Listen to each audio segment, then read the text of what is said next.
guy from the B-52s would say. And this is what he would say if he was doing exactly what I was doing, which is just setting up my equipment. The Love Shack, baby!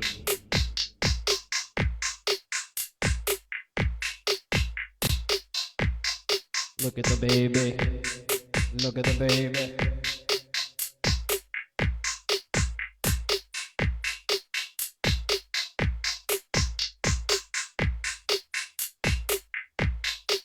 Alright guys, enough fucking around.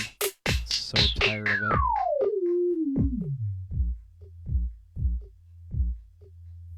The so-called conflict is ever going to be resolved. The events that led to the creation of Israel, namely the Nakba, must be reckoned with. This reality that an honest understanding of the past is necessary to pave a better tomorrow is the reason we invited historian Ilan Pappé to today's conference. Ilan Pappé has written prolifically and with honesty and courage on the history of Israel and the events that facilitated its creation. His 2006 book, The Ethnic Cleansing of Palestine, with its painfully honest title, created controversy, but is nonetheless a seminal book on this issue. Professor Pappé chose the title knowing that it would be provocative, that it was also true to the research presented in his book. As I told him at dinner last night, one can say that in choosing the title, Professor Pappé was being more timeless than timely, as I'm sure as the West slowly comes to better grips with the reckoning of the history of Israel, future generations will find the title of his book progressively less controversial, at least I hope. Ethnic Cleansing, of course, is just one of many books Professor Pappé has written. He has an upcoming book entitled 10 Myths About Israel, which will be released shortly and will surely be a valuable resource to those looking for a critical and honest assessment of pro-Israel narratives.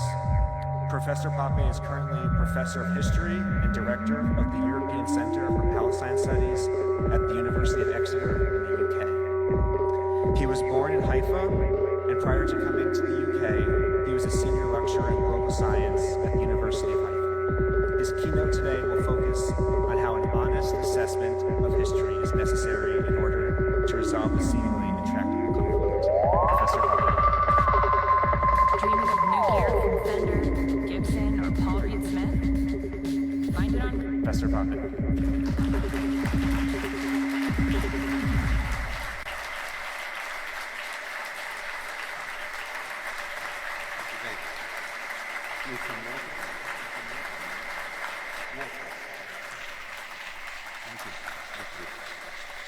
Thank you. Thank you. Thank you very much. Really honored to be here. Thank you for the warm and empowering reception.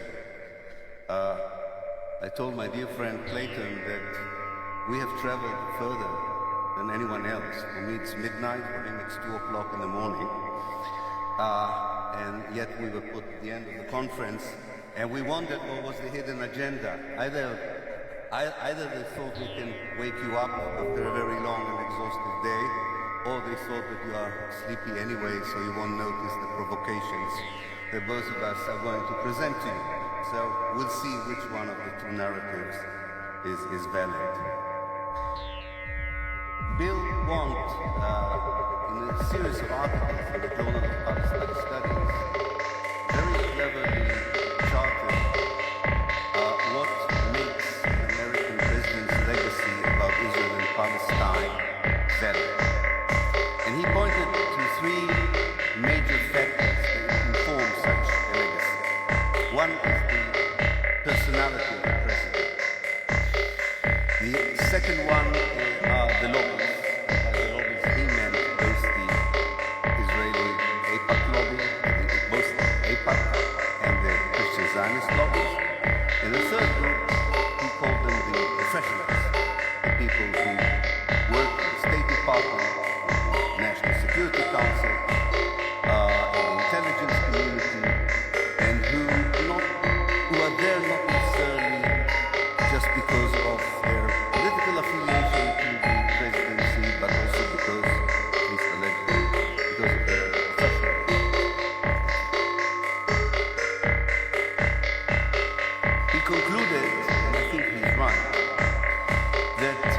president's personality, although it is very important, I don't have to tell you this today, he wrote it before his personality to be that important in the president, that he concluded that the personality of the president did not have a huge impact on American policy towards the Palestine question. It did have some impact, but not a fundamental impact. He did agree with everyone who spoke before me that the Israeli lobby had a huge impact on American policy towards Israel and Palestine, but also tended to grant credit the professionals with an equal impact on American policy towards the Israel-Palestine question. And I would like really to focus on that third group, because everyone else was talking about the lobby, and I don't need to repeat the wise words that were already said. In fact, what I'm going to argue today, this afternoon, is that as much as the lobbies are important in affecting and influencing American policy, there is a basic, fundamental misunderstanding of what the conflict in Palestine is all about, including among those American diplomats, pundits, politicians who see themselves champions of Palestinian rights. The level of, I wouldn't call it ignorance, because these are very educated, well-bred people, so ignorance would not be a fair concept here. The level of blindness, or the level of ignorance in the sense of ignoring certain chapters rather than not being able to understand reality. This level is so high that it really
And then everything else comes out of this analysis.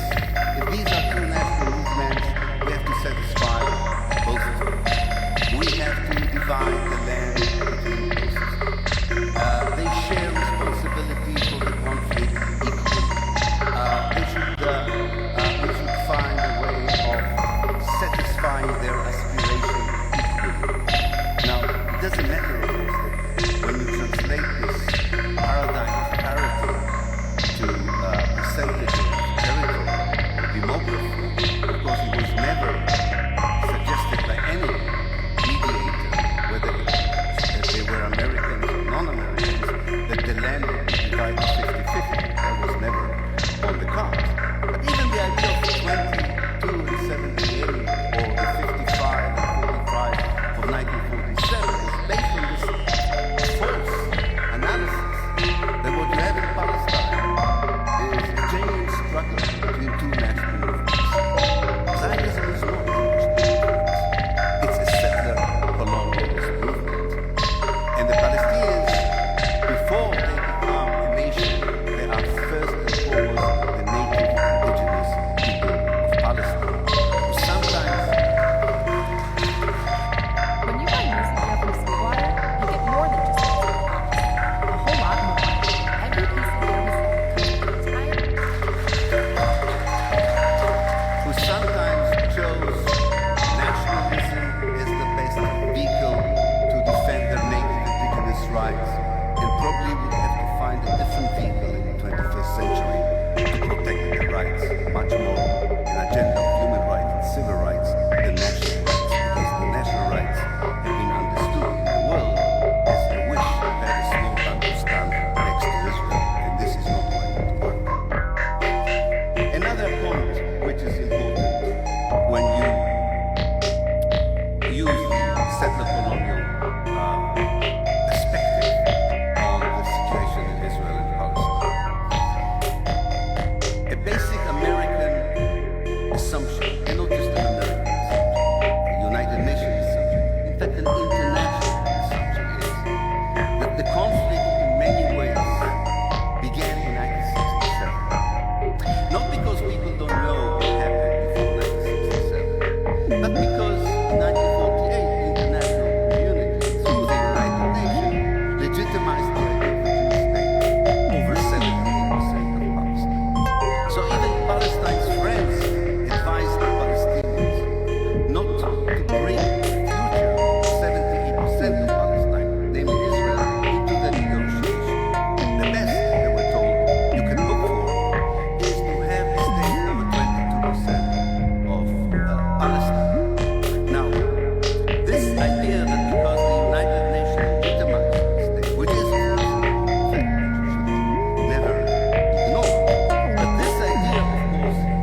is to kill. Well, I lived in Haifa all my life. I live in the Galilee. I was in political outfits, academic outfits, where the Jews were the minority, and nothing bad happened to us. And the idea that Palestine cannot be a political outfit if the Palestinians are the majority and the Jews are a minority is a racist idea that should be challenged strongly.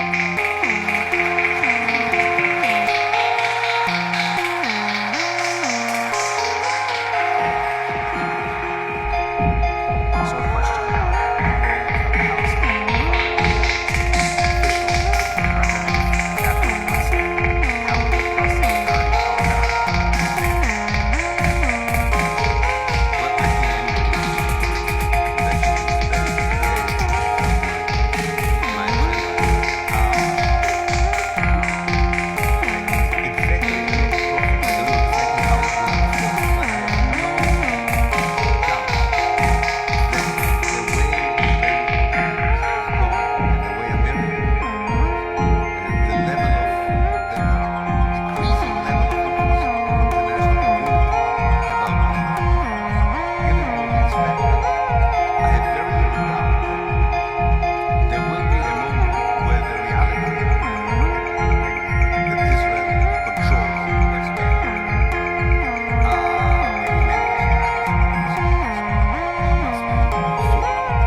Couple of questions about BDS. One person asks, would you say that BDS is the only way to achieve decolonization? And what are the possible outcomes of the movement? Yeah. Well, I think one thing we shouldn't is confuse BDS with a vision. We need the Palestinians to redefine what the liberation of Palestine means in the 21st century. We cannot rely on nostalgic ideas of the 1960s. Neither do I think the political Islamic movements have a vision that is going to work. So we need a redefinition of the Palestinian Liberation Project. And sometimes people, I think, confuse the needs, which is the BDS, with the need to rethink the vision, the project of liberation.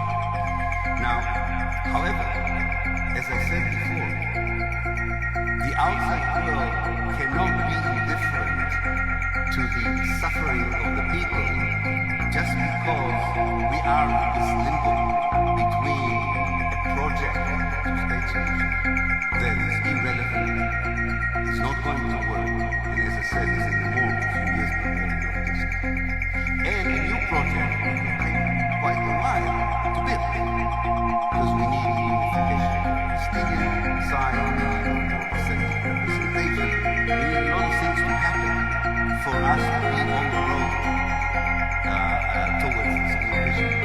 But we don't have the luxury of remaining idle and indifferent while the clock of destruction, which is faster than the clock of reconstruction, is working. And therefore, the BDS is so important. Because the BDS is there to say, yes, there is a flaw in the future. Yes, there is a chaotic moment in history where there is no peace process and there is no alternative.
arrived to a certain level in the world of activism that are doing so. There is something in between the term of genocide and then saying that, again, if I refer to Patrick Wolf, I mentioned before. Patrick Wolf is, for those of you who haven't read his work, I recommend this. He has an amazing article called The Logic of Annihilation of Native maybe it's annihilation. Where's Andrew? The elimination. Thank you. He's my student. He knows he has to be awake and answer these questions even at midnight when I ask him this. Okay, yeah. So the title is The Logic of the Elimination of Native. And he refers to all the settler colonial societies, including in this country, in the South of America, Australia, New Zealand, and so on, in which he explains, quite simply and very convincingly, that the people who escaped or fled from Europe in the last 3 or 4 centuries because of all kinds of persecutions and looked for a new homeland, encountered native populations that they believed they had to eliminate for the success of building this new homeland. Here, it resulted in genocide. The same happened North Africa and South Africa. Also in Australia, it ended in genocide. In South Africa, in Palestine, in Nigeria, the methods of eliminating the native as an obstacle for creating a new homeland was not genocidal, but it was bad enough. It was bad enough. So yes, you can talk about the elimination of the Palestinians as a natural consequence of the logic of Zionism of all its shapes and colors.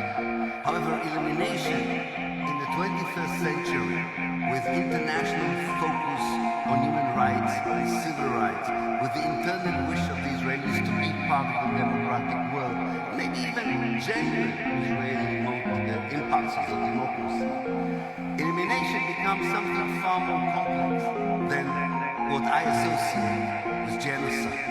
And in fact, we saw the need for an accurate conversation when the terrible events unfolded in Syria in 2011. We, as activists on behalf of Palestine in the West, struggled to keep Palestine as an issue.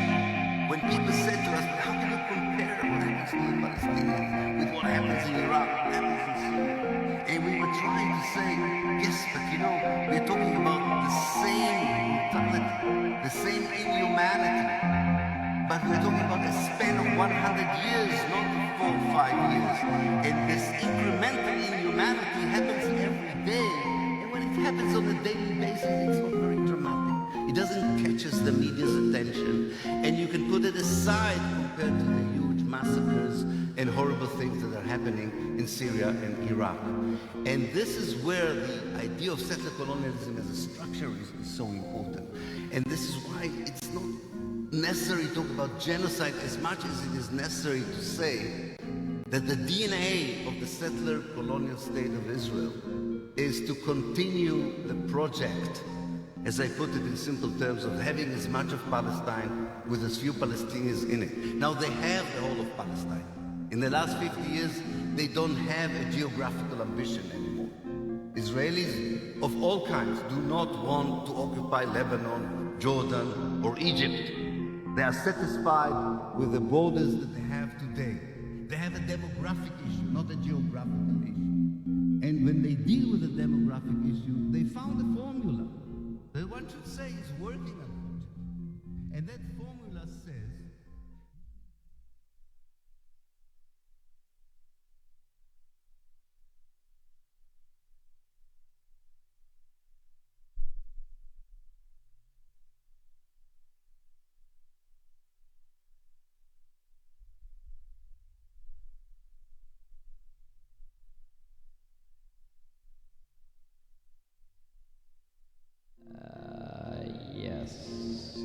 Yes. In order to hear the mic, you must first turn off the filter on the master. We all know this, don't we? Come on. Where are my filter heads out there? Shout out to the filter people. Hold on. Okay. Andy's freaking tight 5 minutes here. Okie dokie. Looking at my phone. Well, I hope everyone had fun. I sure did. La la la. Scooby-Doo. Who's in the trap? Who's in the trap? Doesn't look like anyone's here, so I don't have to say hi. Hello? Is it me you're looking for? I can see it in your eyes. I can see it in your smile. And you're all I ever don't know the words. La la la la. Okay. Yeah.